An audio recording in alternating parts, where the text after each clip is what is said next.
Faites-le, dépendez de Dieu. Pas de moi, ce n'est même pas pour moi. Si c'était pour moi, j'aurais compris. Si j'avais dit j'ai un projet d'acheter une maison, j'ai besoin de gens, je comprendrais. Mais ce n'est même pas pour moi, c'est même pour toi-même. Ça me fait mal tous les matins quand je dois voir les frères et sœurs qui doivent transporter le matériel, venir brancher, débrancher. Ça me fait mal au cœur. Je dis Seigneur, c'est pas possible. C'est pas comme ça qu'on doit te servir. Ce n'est pas normal. Mais est-ce que quelqu'un peut se soucier de ça? Quand tu arrives en retard, tu ne vois pas le cinéma qui se passe ici. Quand tu arrives à l'heure, tu te rends compte que non, la maison de Dieu, l'œuvre de Dieu, celui qui m'a sauvé, celui qui a donné sa vie à la croix pour que des âmes soient sauvées, comment est-ce qu'on peut se comporter de la sorte? C'est pas possible. Seigneur, fais-moi grâce que les choses bougent. Ceux qui avaient le cœur de David, le cœur de Dieu, ils ont dit je ne peux pas habiter une belle maison et que l'œuvre de Dieu, que Dieu soit dans une tente, c'est pas possible. Je bâtirai une maison à l'Éternel. Est-ce qu'il y a encore le cœur de David pour dire de telles paroles? Tu es tellement pressé pour ta maison, tu es tellement pressé pour tes projets. Ne sais-tu pas que celui pour qui tu fais les projets toi-même, les projets que tu fais pour toi-même, Dieu peut les stopper en un instant. Tu oublies que c'est lui qui est le souffle, qui est le maître de ton souffle de vie. Il peut le stopper quand il le veut. Dieu sait que tu as des projets. Dieu sait que j'ai des projets. J'ai des projets. Alléluia. J'ai des projets d'avoir des maisons pour faire louer des maisons. J'ai des projets de construire des écoles, de construire des hôpitaux, de construire des orphelinats. J'ai des projets. Mais tous ces projets, je les ai mis en stand-by. Tant que la maison de Dieu n'est pas bâtie, je ne peux pas commencer mon propre projet. Je n'ai même pas encore ma propre maison dans mon propre pays. Est-ce que vous comprenez un peu? Je suis encore locataire ici. Ça fait 34 ans que je suis en France. Est-ce que vous comprenez? Donc si j'avais l'ambition de vouloir m'enrichir sur le dos de Jésus, il y a longtemps que je l'aurais fait. Mais ce n'est pas ça ma passion, ce n'est pas ça mon aspiration. Mon désir, c'est de voir l'œuvre de Dieu avancer. Mon désir, c'est de vous voir prospérer. Mon désir, c'est de vous voir sortir de vos misères, de vos galères. Mon désir, c'est de te voir être patron responsable dans le business. Et craignant Dieu. Au lieu qu'il y ait des pauses café, il y a des pauses prières dans vos bureaux. C'est ça mon aspiration. Mais pour ce faire, ce n'est pas dans un endroit comme ça qu'on peut être stable. Mais toi, tu es en train d'économiser, de garder pour tes projets personnels. C'est pourquoi tu es envieux. C'est pourquoi tu es dans la haine. Parce que tu veux montrer. Frères et sœurs, brisons nos épargnes. Amenons ça dans la maison de l'Éternel. Pour que cette œuvre voie le jour. Nous avons une belle salle, frères et sœurs. Il serait dommage qu'on la perde. Il serait dommage. Ça serait vraiment dommage. Ça serait triste. Qu'en tant qu'enfant de Dieu, on ne relève pas le défi. Regardez des hommes, des femmes qui ne prient même pas. Lorsque leur dame est tombée, leur maman est tombée, ils sont partis relever leur maman avec des millions. Là, il y a des monstres. Là, il y a des démons. Je vous dis, pour faire l'œuvre du diable, c'est facile. Mais pour faire l'œuvre de Dieu, il faut que je transpire. Je sais qu'il y en a parmi nous ici. Dieu ne parle pas en vain. Je regarde en bas, je peux regarder quelqu'un. Vous avez, je le répète bien fort, vous avez de l'argent que vous avez épargné pour des projets. Vous voulez que je vous dise ce que Dieu me dit? Que Dieu lui-même te le dise. Casse l'épargne. Mais dans la maison de Dieu. Vous demandez et vous ne recevez pas. Parce que vous demandez mal.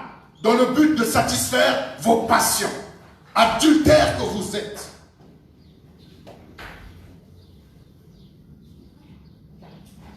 Nous ne voulons pas mélanger. S'il y a quelqu'un qui a le cœur de David, dis Seigneur, j'avais le projet. Mais j'ai entendu ta voix ce matin. Je veux casser tout ça. Pour Seigneur déposer. Là, quand tu vas pleurer, J'ai dit, je n'ai pas encore vécu ce passage de Psaume 127 ou Psaume 125. Ceux qui vont semer avec larmes s'en retournent avec des chants d'allégresse. Je n'ai pas encore vu quelqu'un venir pleurer avec une offrande ici. Il faut que je le vive, Seigneur, avant que je ne quitte la terre, Seigneur, il faut que je vive ce verset. Il faut que je vive ce verset. Il faut que je vive ce verset. Vous savez, frères et sœurs, il y a des gens qui nous attendent dehors, qui doivent être sauvés. Des vies qui doivent être transformées. Des gens qui doivent entendre parler de Jésus-Christ de Nazareth, qui doivent être enseignés, mais qui ne pourront jamais venir ici. La responsabilité est nôtre pour que nous puissions bâtir ce temple que nous avons. Que nous puissions être stables. Que nous puissions être dans notre propre salle. Et que nous puissions célébrer le Seigneur en toute liberté. Faire avoir des retraites. Avoir des jeûnes et prières. Avoir des moments d'entretien pour former les jeunes, pour former les moins jeunes, pour former toute personne, avoir des séminaires, des conférences, même au niveau international. Avoir des concerts de gospel, des réunions des femmes, des réunions des hommes barbus. Avoir des réunions extraordinaires, organiser des choses extraordinaires. Organiser des programmes, même qui vont inviter les habitants de la ville à venir assister. S'investir dans le social. Aller voir la mairie pour dire, si vous avez des personnes qui sont vraiment démunies, quoi que ce soit, on peut nous les envoyer. On va s'en charger. Donnez-moi un amen vivant. Nous voulons aller chercher même des clochards pour les laver, les habiller, leur prêcher l'évangile. Les amener même à devenir des patrons des entreprises. Donc des entreprises. Si on crée des entreprises, on crée automatiquement de l'emploi. Vous savez, parmi les clochards, il y a des médecins, il y a des avocats qui sont dans le métro. Nous voulons faire cette œuvre pour la gloire de Dieu. Mais est-ce qu'on peut le faire dans de telles conditions? Ce n'est pas possible. Est-ce que vous comprenez que l'église ne consiste pas à être réduit à un culte? L'église doit être partout. Il a dit dans Matthieu 28, allez et faites de toutes les nations, de toutes les disciplines qu'il y a sur la terre, mes disciples. Dans la médecine, allez. En boîte de nuit, n'allez pas. Attendez-les dehors. Alléluia. Il y a des gens que Dieu peut envoyer, il va dire, tu rentres là-dedans. Il sait que Dieu sait que lui là, il ne va pas danser. Parce que dans le désert, je vais briser les pattes. J'ai brisé toutes les pattes des danses. Il n'a plus le goût à la danse. Je peux l'envoyer là-bas. Mais si c'est que toi là, regarde que la guitare.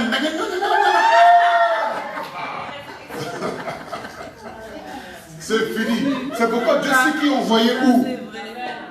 C'est la vérité. Ton endurance dans le désert déterminera ton élévation. Plus ton désert dure, c'est que ta gloire est grande. Il dit, j'estime que les souffrances d'aujourd'hui, j'estime que le désert d'aujourd'hui ne serait comparé à la gloire à venir. C'est pour cela, frères et sœurs, Dieu dans ce désert, il nous prépare.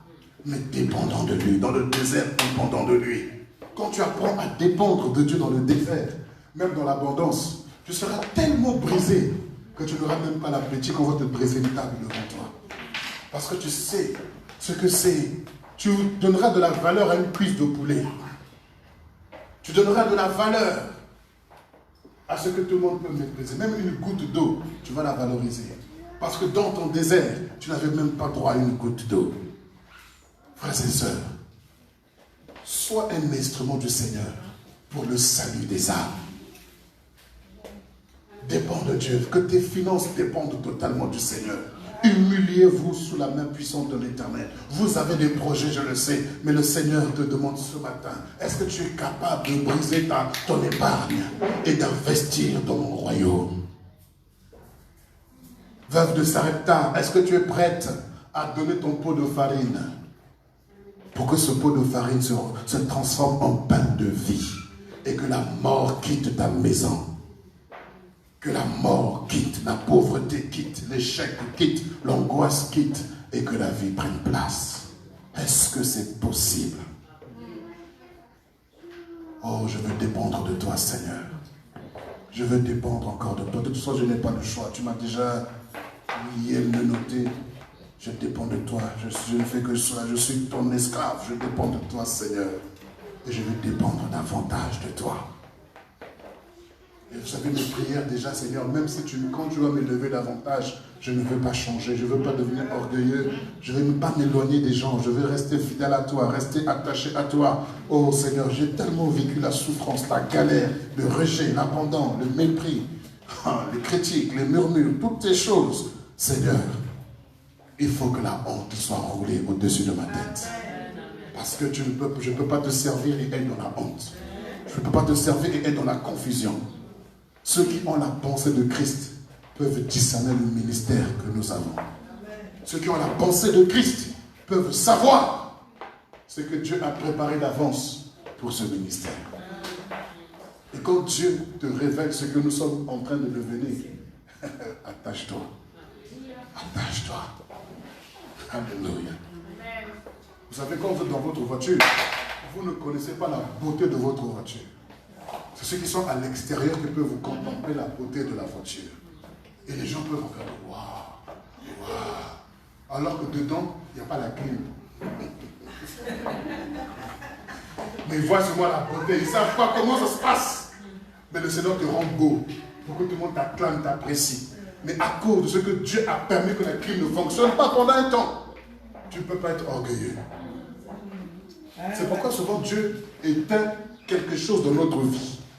Pour ne pas que tu sois orgueilleux quand tout le monde t'acclame, tout le monde dit waouh, waouh, waouh. Oh, Dieu est bon. Regardez l'apôtre Paul. Comment il était apprécié, il était aimé. L'apôtre Paul dit que vous m'aimiez tellement que vous étiez même prêt à retirer vos yeux pour me les donner. Mais le Seigneur lui a mis une écharpe pour ne pas qu'il soit enflé d'orgueil. Voilà. Vous voyez donc, Dieu éteint souvent un élément de notre vie pour ne pas qu'on soit orgueilleux. Et c'est il a éteint mes finances pendant un temps pour ne pas que je sois orgueilleux. Quand il va les réactiver, je ne pourrai pas être orgueilleux. C'est tout. Parce que je sais ce que c'est que 10 euros. Je sais ce que c'est que 1 euro. Alléluia. S'il y a des veuves de Sarepta ici, s'il y a des veuves de Boussy ici, s'il y a des veufs de Boussy ici, dépendons du Seigneur. Que nos finances dépendent du Seigneur. Que nos projets dépendent du Seigneur. J'ai besoin ce matin, même ceux qui nous suivent au travers de Facebook, si tu es la veuve de Sarepta également, envoie ton don également. Il est temps que nous puissions nous lever pour bâtir l'œuvre de Dieu. Alléluia. Amen. Certainement que le maire va nous répondre cette semaine. Certainement. Amen. Et il y a un frère dans l'église qui a eu un songe et qui m'a dit, j'ai vu, le Seigneur m'a montré que le maire avait répondu favorablement et tu étais dans la joie. C'est un texto qu'il m'avait envoyé. Je dis Amen. Je dis Amen. Oh, ma joie sera encore plus grande quand je verrai la veuve de Sarepta. Vous ne serez pas heureux, moi je serai heureux. Quand je vois des larmes couler sur les yeux, je dis Seigneur, ta prophétie s'est accomplie. Quand je vais prier, quand le Seigneur va ouvrir les écluses des cieux, personne ne va te reconnaître. Alléluia. Je vous assure, frères et sœurs, je vous assure que c'est une bonne chose que de dépendre du Seigneur. C'est une bonne chose que de dépendre totalement du Seigneur. Parce que souvent, il y a des choses qu'on ne prévoit pas, qu'on ne calcule pas. Et le Seigneur te dit, fais-le tout de suite, fais comme ça, fais comme ça. Quand je dépends de lui, je dis oui, Seigneur. Et seulement après, je vois le résultat. Ne dépends pas de tes projets. Les projets peuvent te trahir. Tes projets peuvent t'amener à avoir la WC.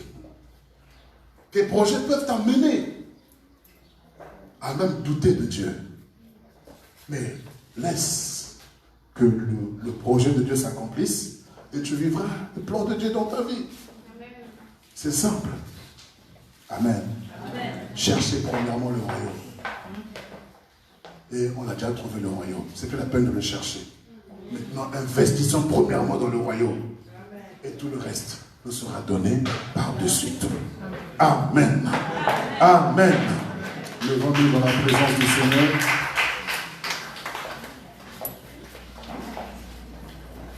Oh Jésus.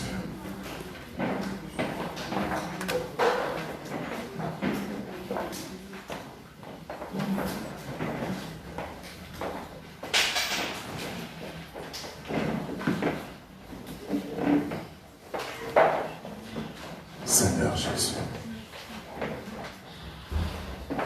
Si tu es concerné par ce message, chacun de nous avons des projets. Nous tous, nous avons des projets.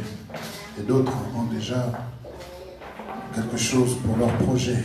D'autres n'ont encore rien pour leur projet. Mais laissez-moi vous dire que votre projet verra le jour. Votre projet vivra. Votre projet se concrétisera.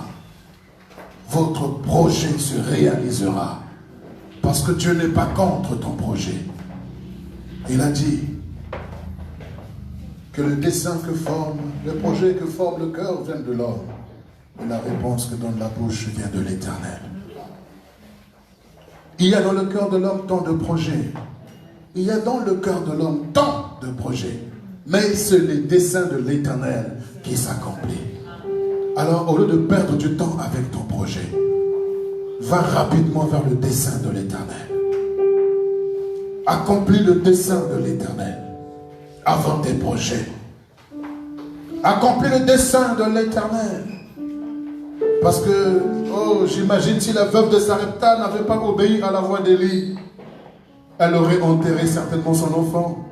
Et juste après, on l'aurait enterré aussi. Parce qu'elle-même, elle avait déjà vu l'esprit de mort.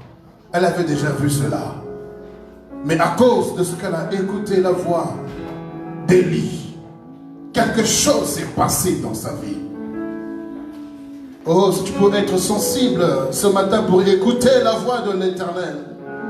Si tu peux être sensible à la voix de Dieu ce matin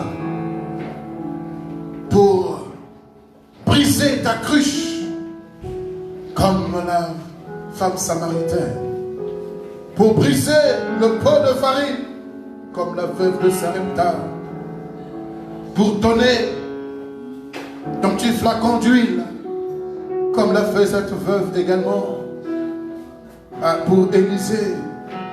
Et l'huile n'a pas manqué dans sa maison, elle est devenue même carrément fournisseur d'huile. Une entreprise peut naître par ta semence. Par ta semence, une entreprise peut naître. Par ta semence, des choses extraordinaires peuvent se produire. Dépend totalement du Seigneur. Ne dépend même pas de ce que je dis, mais dépend de la parole de Dieu. Ce que j'ai dit ne vient pas de moi, ça vient de la parole. Obéis au moins à la parole ce matin. Que chacun élève sa voix et que chacun prie. Que chacun prie, que chacun élève sa voix et parle au Seigneur. Humiliez-vous.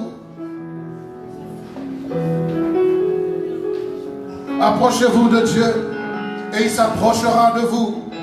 Nettoyez vos mains, pécheurs. Purifiez vos cœurs, hommes irrésolus.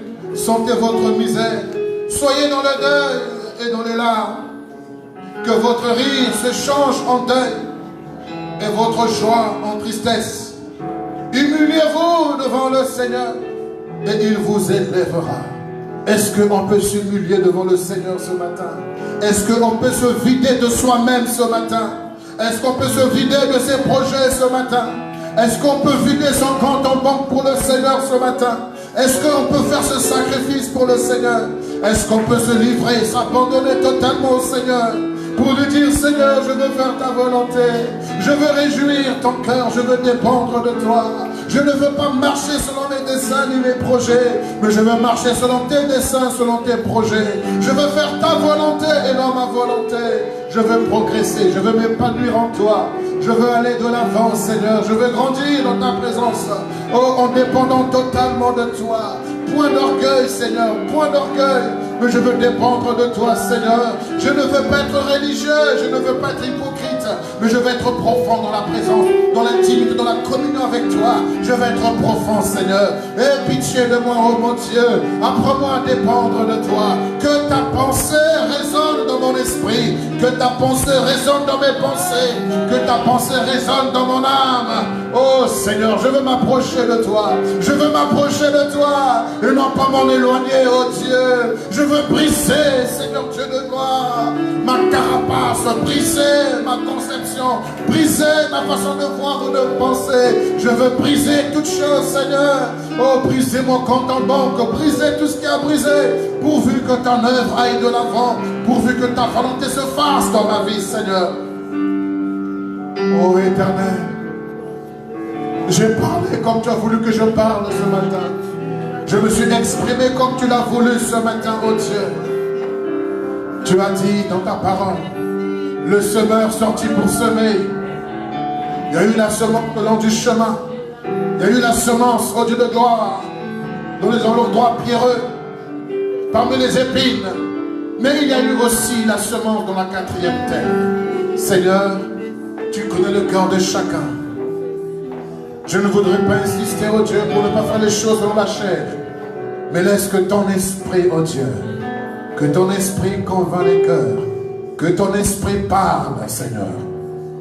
Que je te montre ma dépendance en te donnant le meilleur de moi-même. Je vais te donner le meilleur de moi-même. Oh oui, te donner de mon temps, Seigneur. Te donner davantage de mon temps, oh Dieu. Te dépendre de toi, Seigneur. Oh Jésus, Jésus. Oh, alléluia. Merci, Seigneur.